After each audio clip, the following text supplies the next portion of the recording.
अध्यक्ष महोदय, 18 वर्षाची मुलगी झाली, ते पळून जाऊन लग्न करतात, आई वडील पोलीसमध्ये तक्रार देतात, पोलीस 18 वर्ष झाले पूर्ण, आम्ही काहीच करू शकत नाही.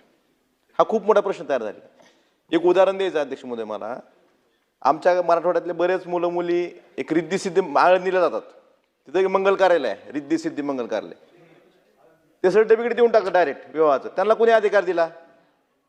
आपण एखाद्याचं सगळ्या घरच्यांनी लग्न लावून दिलं, ग्रामपंचायतीमध्ये किंवा नगरपालिकेत विवाह नोंदणी करायला गेली तर 15-15 दिवस महिना मिळत नाही विवाह नोंदणी प्रमाणपत्र. हे त्या दिवशी त्या क्षणाला प्रमाणपत्र देतात. ह्या अशा कार्यालयावर कारवाई झाली पाहिजे. हे चुकीच्या गोष्टीला प्रोत्साहन देतात. आणि त्याबरोबर एक छापील फॉर्म आहे अध्यक्ष महोदय त्यांच्याकडे. त्या छापील फॉर्ममध्ये फक्त नावं टाकायची कोरी. छापील फॉर्म कोणाच्या नावानं आहे? पोलीस निरीक्षक साहेब, त्या पोलीस स्टेशनचं नाव कोरं, प्रेमविवाह आणि घरच्यांच्या त्रासाबाबत. मी मंत्रीमध्ये तुम्हाला फॉर्म देतो. म्हणजे ठरलेलं आहे सगळं. काय आम्ही त्या मुलाचं मुलीचं नाव, आम्ही दोघांचे प्रेमसंबंध बऱ्याच दिवसापासून होते, सदर प्रेमसंबंधाची रूपा विवाहामध्ये करायचा आम्ही निश्चय केला असून त्यानुसार तारीख कोरी, यामध्ये आम्ही आळंदी देवाची तालुका खेड येथे कायदेशीररित्या विवाह केलेला आहे. सदर विवाहास आमच्या घरच्यांचा विरोध असल्याने त्यांच्यापासून आम्हाला धोका व त्रास होण्याची शक्यता आहे.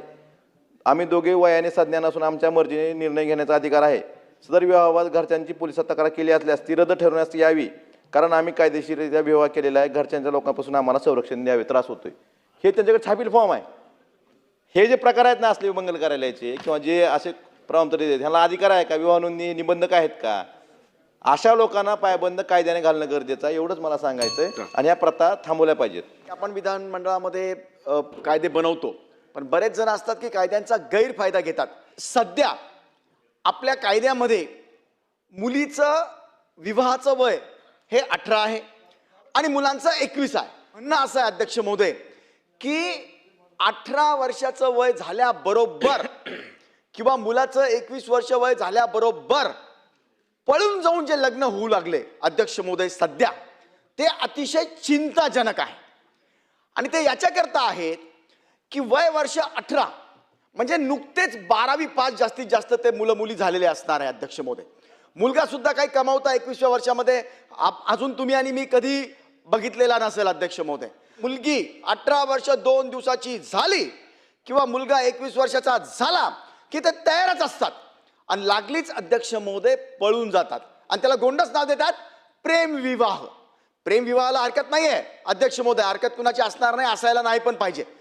परंतु अध्यक्ष महोदय पळून जाऊन लग्न करणं ह्याला काय प्रेम म्हणतात का? म्हणजे आपल्या आई वडिलांनी आपल्याला इतकं लहानपणापासून प्रेम दिलं, म्हणजे आई वडिलांच्या प्रेमाला लाथ मारायची आणि आपण पळून जाऊन लग्न करायचं. आई वडिलांना समजून सांगितलं पाहिजे की मी प्रेम करतोय, खरं प्रेम आहे माझं. आई वडील चेक करतात अध्यक्ष महोदय. काय चेक करतात?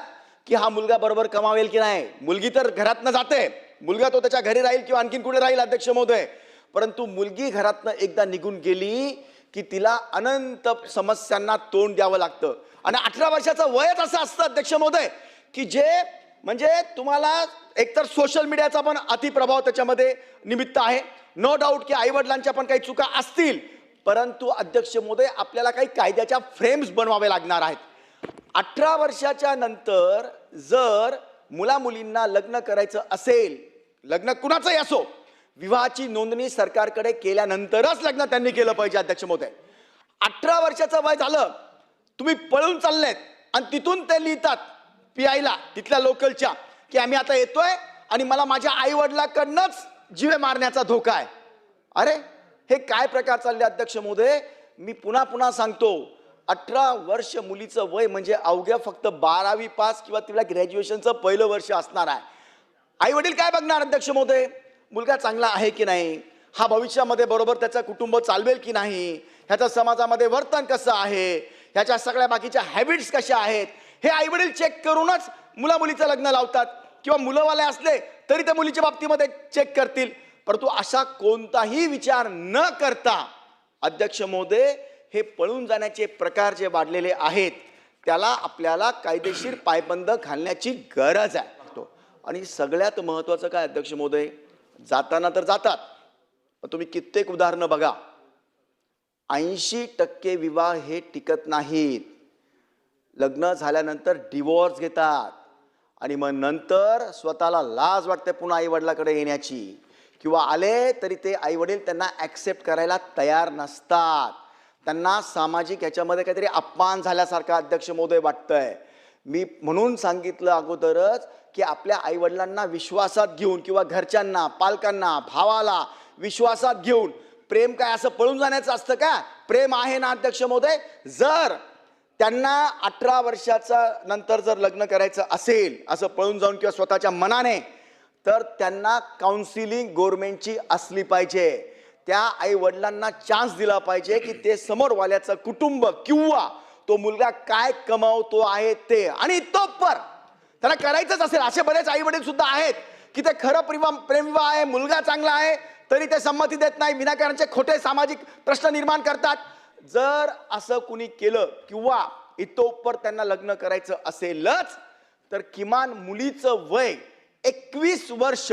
मी पुन्हा सांगतो मंत्री महोदय, मला हे नाही म्हणायचं की 18चं 21च करा, त्याच्याकरता कायदा प्रलंबित आहे. 18 वर्षाच्या वयाला सुद्धा मुलीचं लग्न जर करायचं असेल किंवा मुलाचं 21 करायचं असेल, आई वडिलांची संमती गरजेची आहे.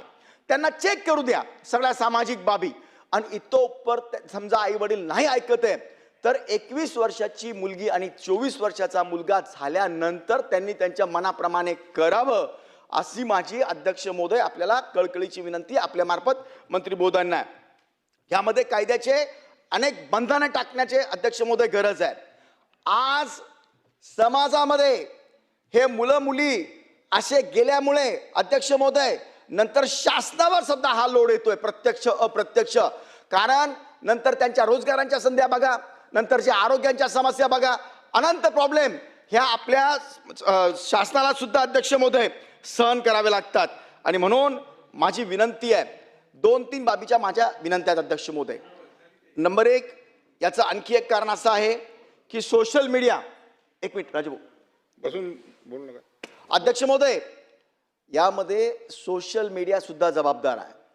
या निमित्ताने माझी पुन्हा विनंती आहे की 18 वर्षापर्यंत ज्यांना मोबाईल वापरायचा असेल त्यांनी परवानगी घेऊन शिक्षणापुरतं किंवा अशा गोष्टींची त्यांना परवानगी दिली पाहिजे. विनाकारांचं दिवसभर ते स्क्रोल करत असतात अध्यक्ष महोदय, कामाचं ना धामाचं दिवस त्यांचा त्याच्यामध्ये बर्बाद होतो, शिक्षण बरोबर होत नाही आणि मग त्या सोशल मीडियावरनं अशा सगळ्या बाबी सुचतात. म्हणून माझी विनंती आहे, किमान 16 तरी करा. 16 वर्ष वयापर्यंत किंवा 18 वर्ष वयापर्यंत सोशल मीडियाचा वापर जर करायचा असेल तर सरकारची परवानगी आणि तेच ॲप त्यांना द्यावे जे त्यांच्या शिक्षणाकरता ज्या गरजेचे आहेत. त्या परवानग्या शासनाला किंवा त्यांच्या आईवडिलांना वाटतील त्या परवानग्या त्यांनी घेऊन ते केलं पाहिजे. आणखी एक मुद्दा अध्यक्ष महोदय, थोडं मी या निमित्ताने या सभागृहाच्या माध्यमातून आईवडिलांना सुद्धा सांगेल किंवा घरच्यांना सुद्धा सांगेल. झालंय काय अध्यक्ष महोदय, आता सध्या समजा मुला मुलीने सांगितलं की बाबा किंवा पप्पा जे काय असेल किंवा माझ्याबरोबर चला, आपण दुकानात जाऊन मला असं असं खरेदी करायचं आहे, चला. तर ते काय सांगतात, किती पैसे लागणार आहे बेटा? 500 रुपये. हे 700 घे, पण मला नेऊ नको. घरात यांना बोलायला वेळ नाही आहे. मुला मुलीबरोबर आई वडिलांचा आता सर्व संबंध अध्यक्ष महोदय, त्यांचा जो म्हणजे भावनिक घेणं देणं होतं, चर्चा होत्या, या संपल्या अध्यक्ष महोदय. आणि म्हणून तुम्ही जर बघितलं आता सध्या समजा आता फिरायला एक तर आई वडील आणि मुलं बरोबर जाण्याचं प्रमाण कमी झालंय. गेले जरी तर 4ही वेगवेगळ्या मोबाईलमध्ये लागलेले असतात. 4ही जण, मुलं पण आई वडील पण आपले मोबाईल बघत बसले असतात. आपल्या चर्चा कमी झाल्या, आपसी प्रेम कमी झालंय. प्रेम हे आपल्याला अपेक्षित असतंच, ते आई वडिलाचं असो की कोणतंही असो अध्यक्ष महोदय. आणि म्हणून माझी या निमित्ताने आई वडिलांना पण विनंती आहे हात जोडून की आपल्या मुला मुलींना आपण वेळ दिला पाहिजे.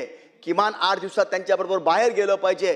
दिवसातनं 15 मिनिटं 20 मिनिटं संध्याकाळी सकाळी त्यांच्याशी बोललं पाहिजे. तो काय करतोय ते बघितलं पाहिजे. त्यांचा मोबाईल चेक केला पाहिजे अध्यक्ष महोदय. थोडा स्पष्ट बोलतो अध्यक्ष महोदय मी.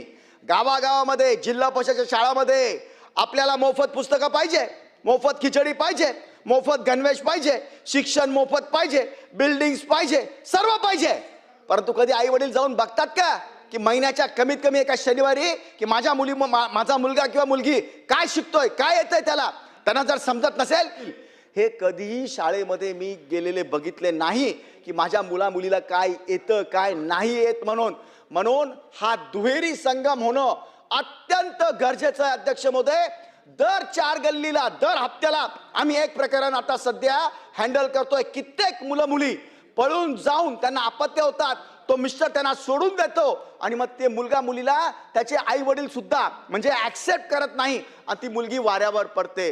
म्हणून माझी जास्त वेळ न घेता मंत्री महोदयांना विनंती आहे की आपण याला कडक कायद्याचा स्वरूप, जर त्यांना असे लग्न करायचे असतील तर राज्य शासनाची काउन्सिलिंग सेंटर असले पाहिजे.